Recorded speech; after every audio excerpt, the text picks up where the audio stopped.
Okay, it's been a minute since I finished this book, but I wrote down that I want to do a one-on-one with this one here in book notes. So I'm going to go ahead and do it while we're doing these quick snaps. In 5 Years by Rebecca Serle.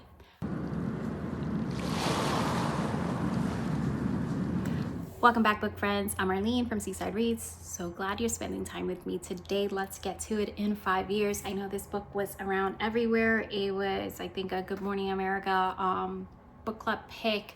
I kind of got a copy from my library by chance, and I went into it a little bit blind, only knowing a little bit. I had some big feelings on this, and I think, depending how this goes, I may have to have a spoiler alert at the end, because in order to express fully my thoughts, I'm going to have to say some things, and I don't want to spoil it. Danny Cohen lives her life by the numbers. She is nothing like her lifelong best friend, the wild, whimsical, believes in fate Bella.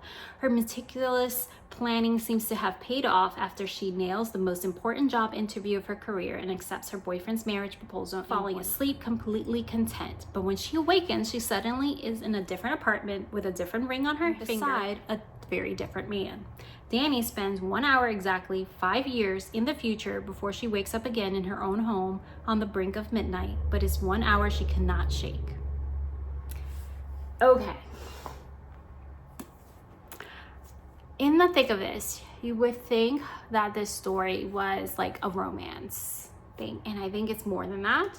I think it's really a story of friendship.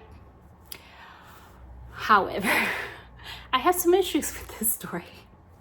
And I know like some people will be like, wait, what? This is like my favorite read ever. I had some issues with this book. Oh my goodness, I had some issues.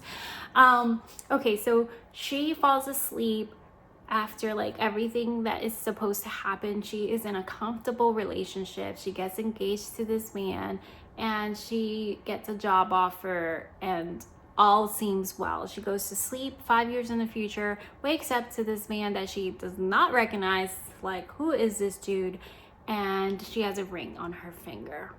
Let me leave you here if you don't want to read anything else. I do think it's worth a read.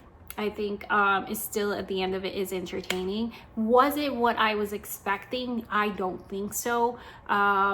Did I have a good time reading it? I finished it, so I normally don't finish things that I don't have a good time. I will DNF like no other and move on, because there's just way too many reads to cover. So I did finish it. Did it get like a high notes for me? Not really. But I will pick up another book by this author with no problem. However, I think it was the plot in itself that kind of broke me a little bit, and made me like side-eye this book a little. I'm like, excuse me? What? And it has some deep issues. Okay, so let's do a spoiler alert, little music, so you can stop this video if you don't want to hear anything else. If not, let's get into it.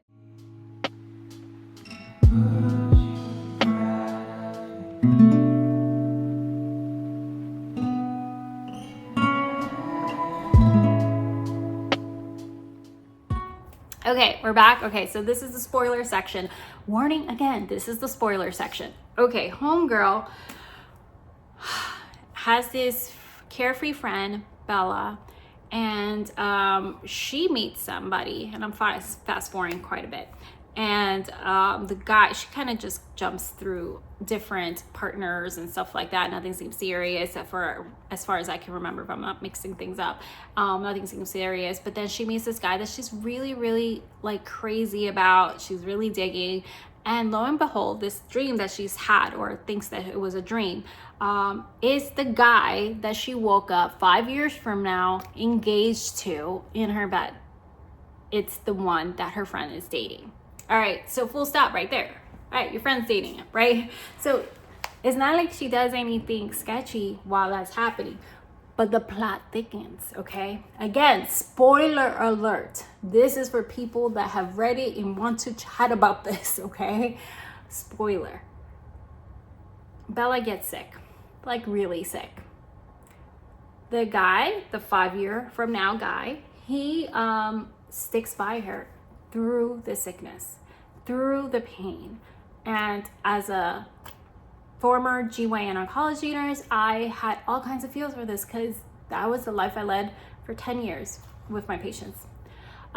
So to see her go through all these stages and like at such a young age as well, and her being with her friend, the whole part of her still like connecting with this guy that was the guy that stuck it out with her friend that got sick and they were in a relationship, but you still end up with him. I just cannot. I can't. I don't know. I don't care about your excuse or grief bonding or whatever it is. Like, you know, and they still hooked up.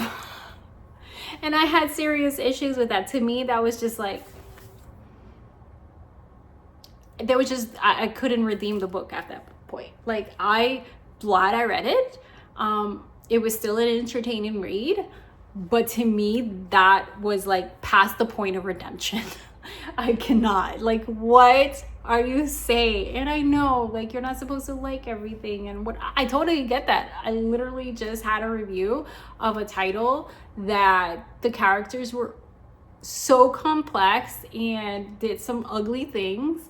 However, I still loved it, but there's like that to me, like your best friend has freaking cancer and you still hook up. I don't care if it's like 10 years from now. That man is off limits. He's off limits. I have major issues with this book. I just want to say that. And obviously, if you're still watching, it's because A, you don't mind spoilers, or B, you read it and you want to have a chat about this. Because why? Like, I guess it makes for a complex read. Like, okay, this guy has like a triangle connecting with your best friend that you woke up 5 years from now. I don't know. I didn't expect it to go that way, but I guess, you know, it gave me something to talk about. I wasn't happy with it. To me, I mean, these people become real. And I mean, I don't know anybody that reads a book and it doesn't feel real to them. No, I have real trouble with it. I'm curious.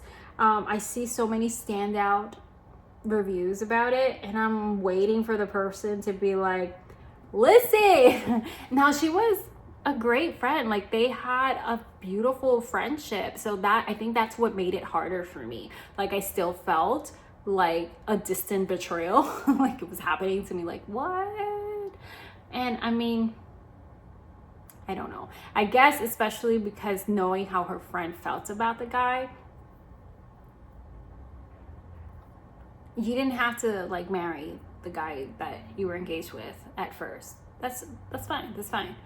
But girl, it's not. And I don't mind. Like it ends in hurt and tragedy. Like, you know, in the last portion of the book. It's not like wrapped in roses and miraculously cures or anything like that. I don't mind that. That's real life. And obviously, when I'm in the mood for something to feel fluffy, I want a fluffy read.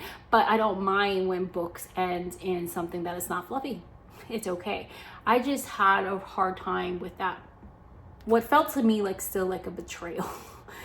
Like, it was unnecessary. Like, I think you could have had this whole thing in the future, but I guess some, you know, there's that's done frequently, and that was just like some kind of drama to pick with it. It was definitely complicated, but yeah, that's all I have to say with that one. Don't throw stones at me. Not my favorite read. Not my favorite.